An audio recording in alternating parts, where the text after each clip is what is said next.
Partners and family members of people with BPD often describe the relationship as an emotional roller coaster with no end in sight. You may feel like you're at the mercy of your loved one's BPD symptoms, trapped unless you leave the relationship or the person takes steps to get treatment. Today on Our Space, you're not alone. You have more power than you think. BPD wife keeps threatening divorce, constant emotional abuse. I've hit my breaking point. As per the title, I'm not going to get into the details of what I've been through, as it would take all night to write, and I don't claim to be perfect. I'm sure I have shortcomings, but I can't help but think I am in a no-win scenario. I didn't know what I was getting into. She wanted to marry me. I was apprehensive as I knew a little bit about her condition beforehand, but I thought our relationship wasn't like what my limited knowledge of BPD relationships were like. I was admittedly naive to what BPD was. Everything was great while we dated, but after we tied the knot 8 months ago, she changed. I moved cities to be with her, moved jobs to her city. I made all the sacrifices to make our marriage work. I got rid of most furniture and stuff from my old place and moved to her place. I can't express how much I regret this decision. Shortly after our wedding, the once nice woman I married turned into a critical, emotionally abusive partner.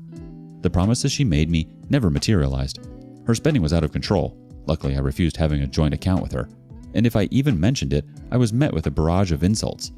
I soon found myself as her lowest priority. My feelings meant nothing. My apparent flaws became all we ever spoke about.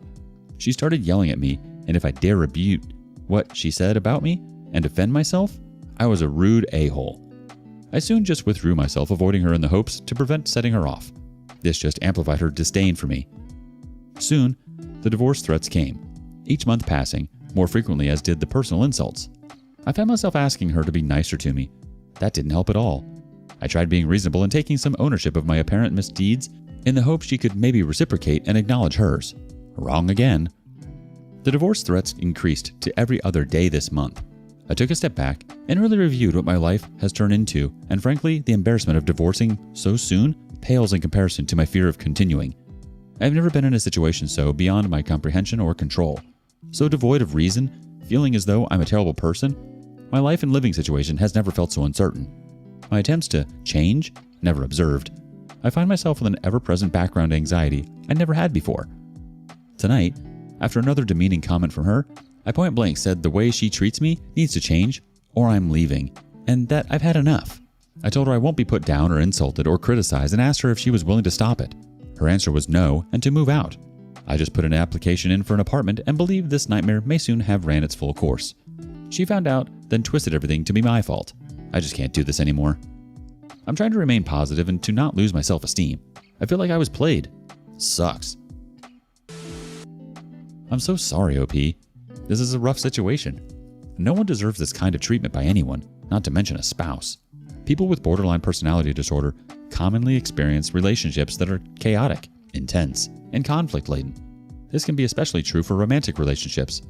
If you're considering starting a relationship with someone who has BPD or are in one now, it's important to educate yourself about the disorder and what to expect. But above all, always know that you deserve to be treated with dignity and respect. Update. Left the BPD wife. Well, posted I was getting ready to leave about a month ago. I found out shortly after she had several affairs. She begged me to stay and she'd never redo it again. I decided to sit for a few weeks and process things.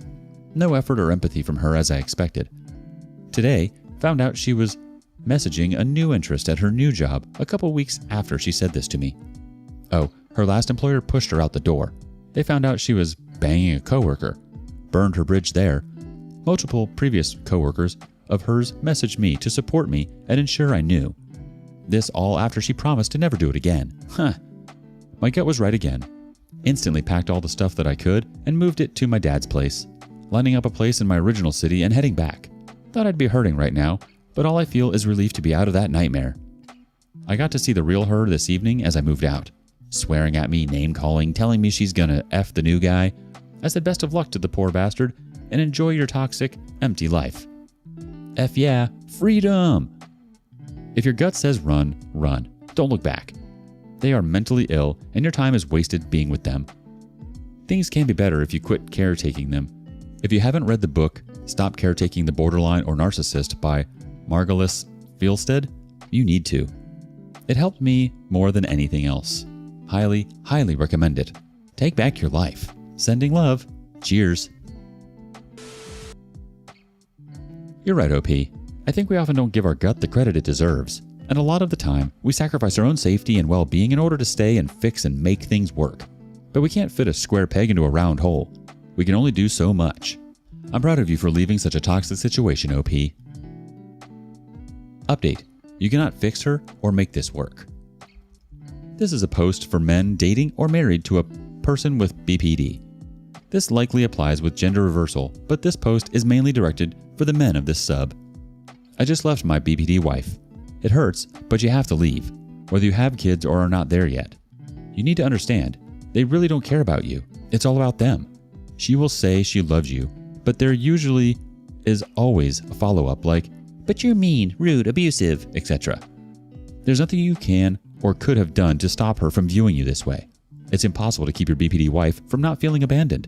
It's impossible to be there 100% of the time to talk her down while also dealing with her abuse, without being upset with how you were treated, while keeping your job, your friends, family, your own separate life, and your own needs met. This is a no-win scenario, my friend. You will always be wrong in her eyes no matter what you do. You will lose touch on reality, with your self-esteem and your self-worth. These women cannot, I repeat, cannot, give you a millionth of what they expect. You are a human being with legitimate needs, and you will never have these intimate needs met from them. They can only take. It isn't worth it. You can't fix it. You can't fix them. The love you felt in the beginning from her was not real. It was a fantasy in her head that she put on you. The love was no more than a Disney fantasy, and you were just a character that she assigned you. It was never you, as you are who she loved. No amount of logic or talking can make them understand your feelings, your intentions, your needs, or that you truly love her. She will look elsewhere for her fantasy once she realizes you aren't the way she imagined. There is no way you could ever live up to it. The more you try to, the more she will hate you. Let go of the hope that she can see you the way you see yourself and find a healthy woman. You can't fix her. You need to leave because it's only a matter of time before she goes elsewhere to repeat the cycle, likely with you still clinging on. Take my advice and go before it does, or more likely, you find out it already has happened. Only she can decide to get help, and she won't when you stay and tolerate her psychosis. No matter how much you beg, you need to look after you for a change. You need to get you back, so you can find a woman who can love you back. Just remember, she will likely move on fast while toying with you, keeping you as a fallback while she fills her needs elsewhere. Her words of love are empty, as are her reassurances that there is no one else. The new guy, victim, is going to feel what you feel sooner or later. Be happy you're out and suck up the hurt, knowing it's for the best long term. You deserve a healthy, loving relationship where you are treated with dignity, reciprocation, and respect. Settling for what you currently have is betraying yourself. It isn't up to you to save someone who is only going to destroy you with zero guilt or remorse. You are not alone in this. You will be happy again if you follow this advice. You deserve to receive what you give. Always remember that. I hope this helps, even just one person from going through what I have. Life is too short to stay in this hell they create. Best of luck and chin up, bud. DM me if you need a chat. You're right, OP. It's tough in these situations because most times people feel the need to help and fix others, despite the fact that they're hurting us. We lose ourselves in the process and forget that we can't pour from an empty cup. Update.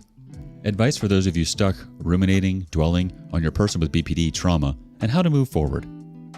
There are copious amounts of advice threads here on how to focus on moving forward.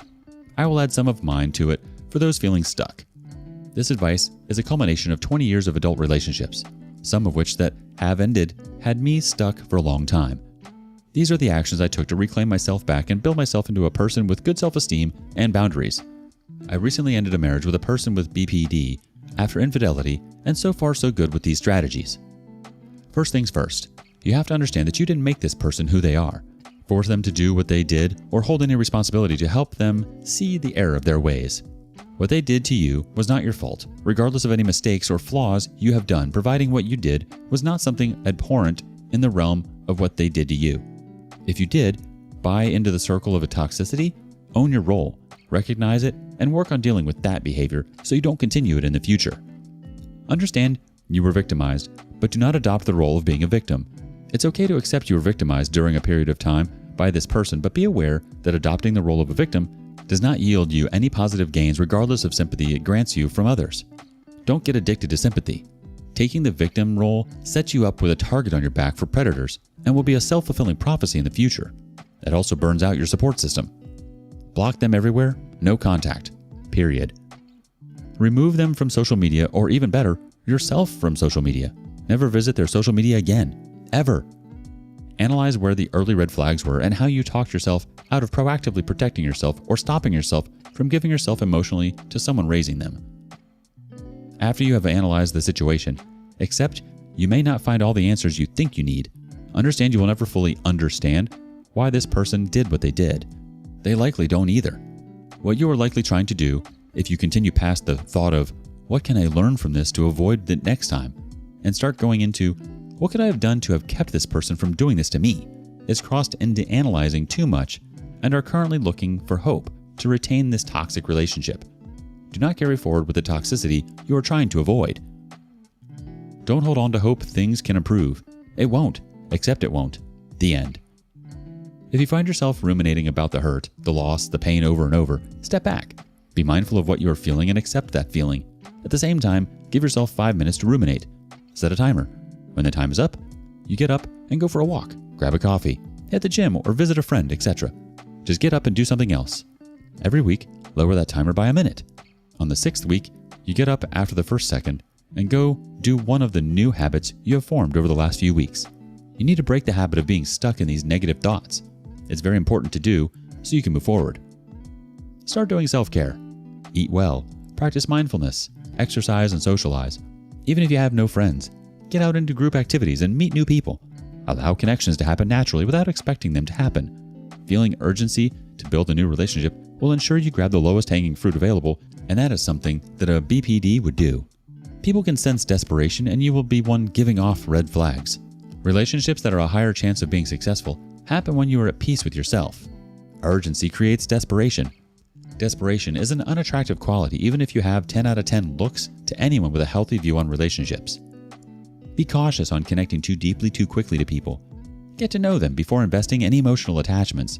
Look for those red flags during this time. Learn to love being alone. Learn to love yourself. Understand you are lovable and others will see this, that are worth loving back. It happens when it happens. It's not a race. It's okay to be alone. Alone is better than not being alone with someone who isn't good to you. Go have some fun. Travel. Get out there. Learn about cultivating healthy relationships and setting boundaries. Start with internal boundaries to improve yourself, then work on external boundaries. Learn to say no to those who cross them. I have to get to work, but these few tips are a good start to getting on with being happy in your life and leaving the BS behind you. This is some solid advice, OP. In times like these, it's important for us to stick together. Thank you for sharing your story with us. I'm sure you'll help those going through the same thing. Update. Hey, looking for advice, nothing major. Found my ex-wife cheating back in April 2022. Subsequently, left her. Divorce finalized this month. I found what I'm missing is her spare car fob key and one of my winter jackets. Side note, she messed around in a post-separation relationship I had contacting the new girlfriend I had causing me issues. Made some threats as well. Do I bother mailing her this key fob back, or should I just chuck it in the trash? Cheers. The responses go as follows. First up, she could turn this into a safety issue and play victim or drama in general. Just throw it away like she did your relationship. Next person says, you don't owe her anything, so why bother send her anything to her? Yet another person says, just throw it. You owe her nothing. And to think that you are the one who owed you is her. So why do you concern yourself for her key fob? Other thing that you can do, if you don't know yet, is keep it and save it, if in the future she asks for it. I doubt this, but who knows? Take your own advice, OP. No contact, period. Trash it and keep moving forward. Don't look back. Do you have a similar story? Share it with us in the comments below.